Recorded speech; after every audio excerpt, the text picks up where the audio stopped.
Gemini, this is for you. April 4, 2026 guys.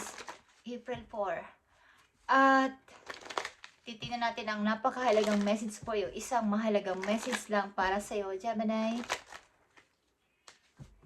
Para to sa lahat ng Gemini guys. Lalaki man kayo, babaeng Gemini. This is for you. Okay. Isang mahalagang message dito. May kinalaman to sa inyong sitwasyon, guys. Sa kasalukuyan. At hingi tayo ng payo para sa inyo. Okay, Gemini. Message mo sa mga Gemini. Thank you, Spirit. Okay.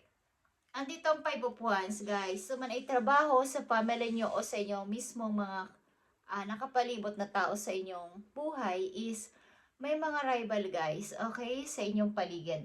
Rival. Pataasan ng pride. Okay? At paunahan sa tagumpay. Ito ay 5 of Wands.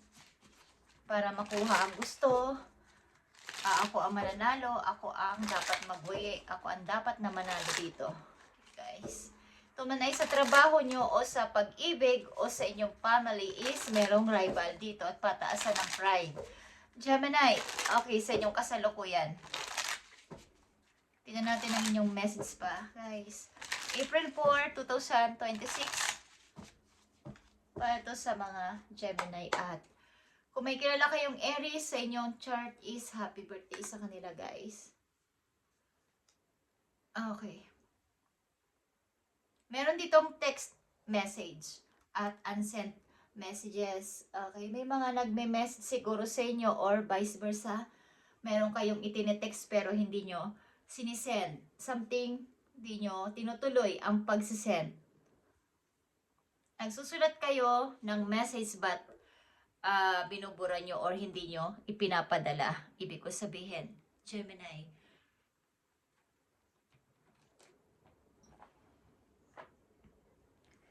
Message sa inyong sitwasyon, guys, or wala nakapaloob dito sa inyong message. Titignan natin. Message mo sa mga Gemini, April 4, 2026. Anong gusto mong sabihin at ipaalala sa mga Gemini o dapat nilang malaman simula sa araw na to? May nagpapadala sa inyo ng text pero binubura or hindi pinapadala or hindi sinisend, guys. Or kayo mismo ito. Titingnan natin ang nakapaloob dito, guys, sa inyong message. Please send a message para sa mga Gemini. Okay. So, tingnan natin ang inyong unang message, Gemini. Andito ang 2 of Wands.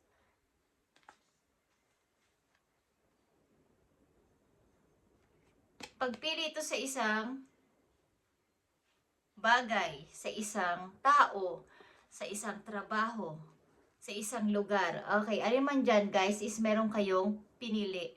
Meron kayong pinakamahalagang pinili. Ang ibig sabihin nun, meron kayong pinagpilian. At maaaring nasa malayo. Okay?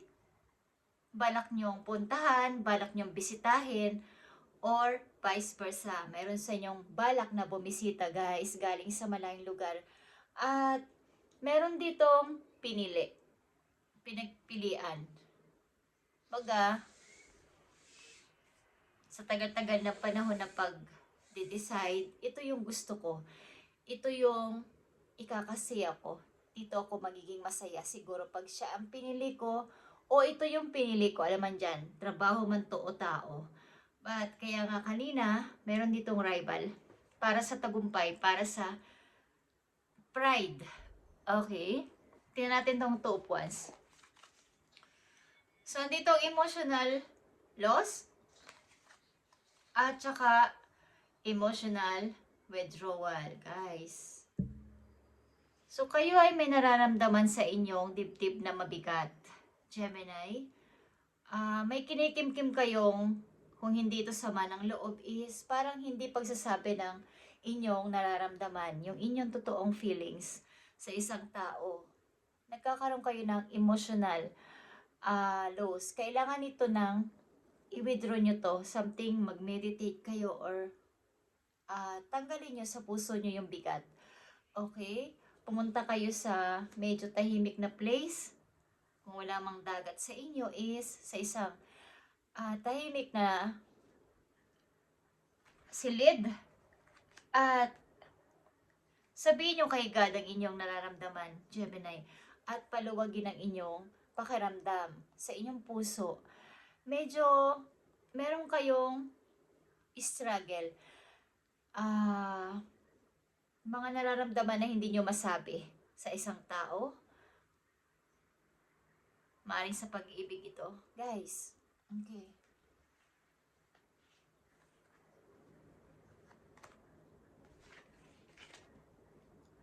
Yeah. Kayo ba ay kagagaling lang sa pag-break? Ito ay masasabing forever na. Kumbaga, parang tinuturing yung forever ang relasyon na to at siya yung pinili nyo. But, something nag-end. Ending ang relasyon na to.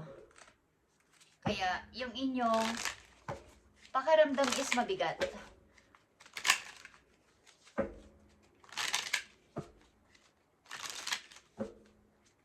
Kaya meron ditong nagte-text na unsend, hindi sinisend.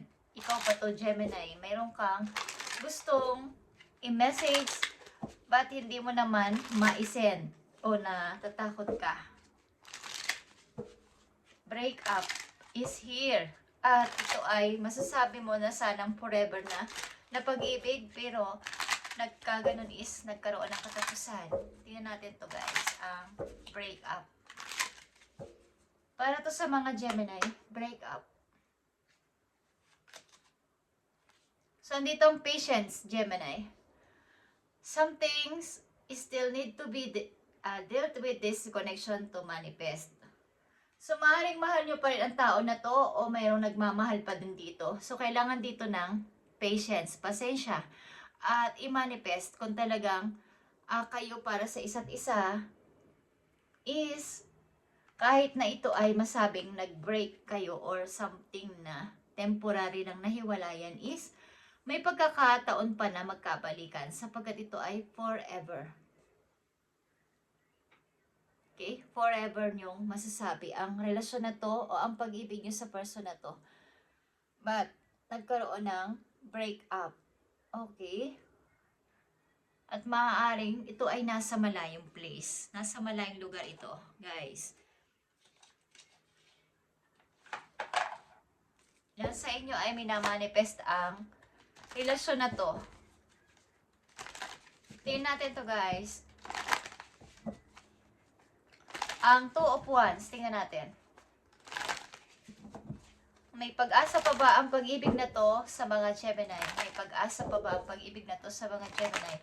Kung mahal nyo pa rin ang tao na to, may pag-asa pa ba to? May nagme-message dito.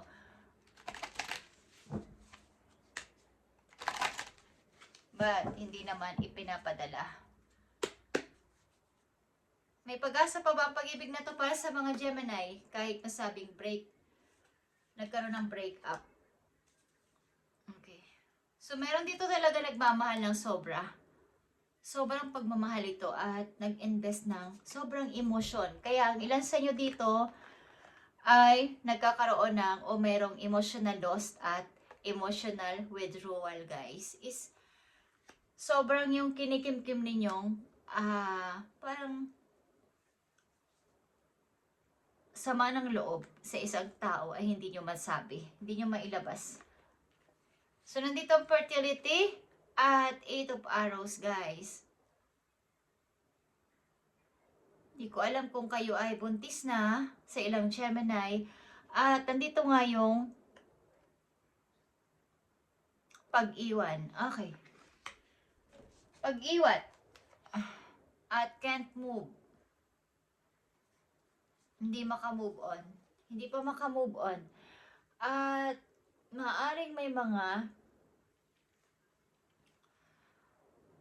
problema kayo sa kung sino yung may pride dito, may rivals, okay, sa inyong pagsasama. At marami ding mga nakikisawsaw sa inyong relasyon. Guys, marami nakikisawsaw at meron ding silosan. May jealous. Maaring itataguyod ng ilan sa inyong anak. Okay. Yeah.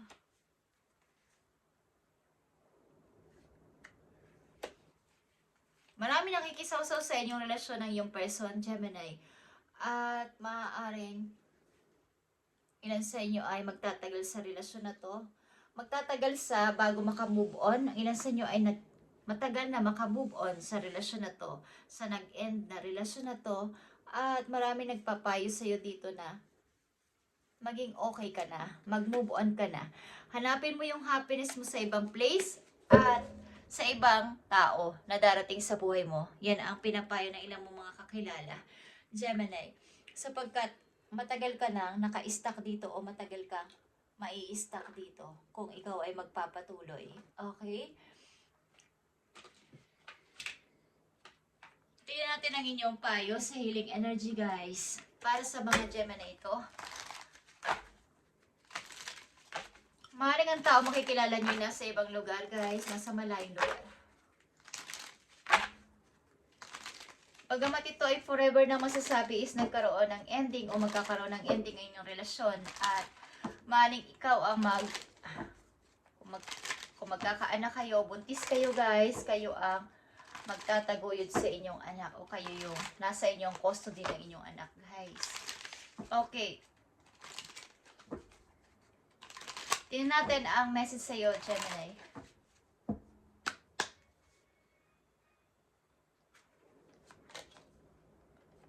Nandito ang belief. Gemini, I believe in myself, the beauty of life, and the goodness of God. Thus I have the power to fulfill my dreams. The will of Almighty support me. My life is showered in divine light, and my heart opens to the power of the universe.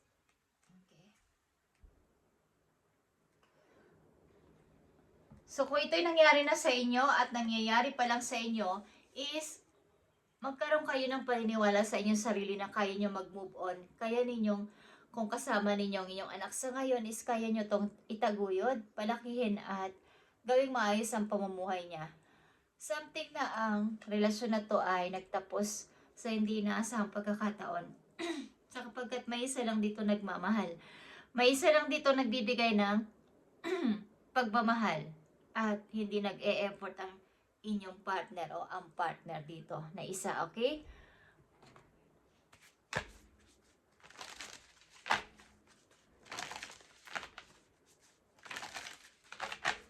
Message mo sa mga Gemini, April 4 to 2026 sa mga Gemini.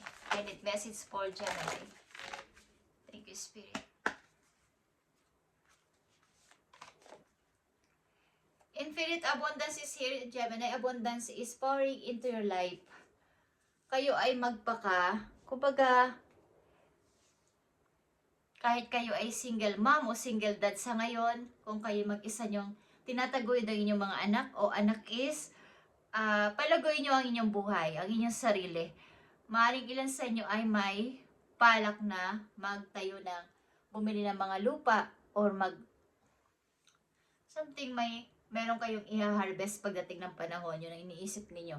At pwede ito mangyari sa inyo, guys. Okay? Sa mga Gemini nandito sa reading. Kayo ay na-heartbroken sa isang taong tinuring nyo forever sa inyong buhay. But meron ditong pagmamanifest na balang araw, siguro is kami pa din. At may mga hinanakit kayo na gustong sabihin pero hindi nyo masabi ang totoo yung feelings. Okay? At tinatago nyo sa inyong puso. So, wag nyo itong gawin at kayo lang din ang mahihirapan dito, guys. Okay, Gemini. So, lumingon na kayo sa likuran ninyo. Nakabukas na ang bagong pinto, new beginning sa iyong buhay para sa iyong bagong pag-asa sa buhay. Okay, bagong pagpapasimula. Lalo na pink moon. Guys, ito ay renewal para sa mga gustong mag-restart again sa buhay, baguhin ang pananaw sa buhay, at ipagpatuloy ang sarili. Bagamat kayo ay nagkaroon ng breakup. Okay.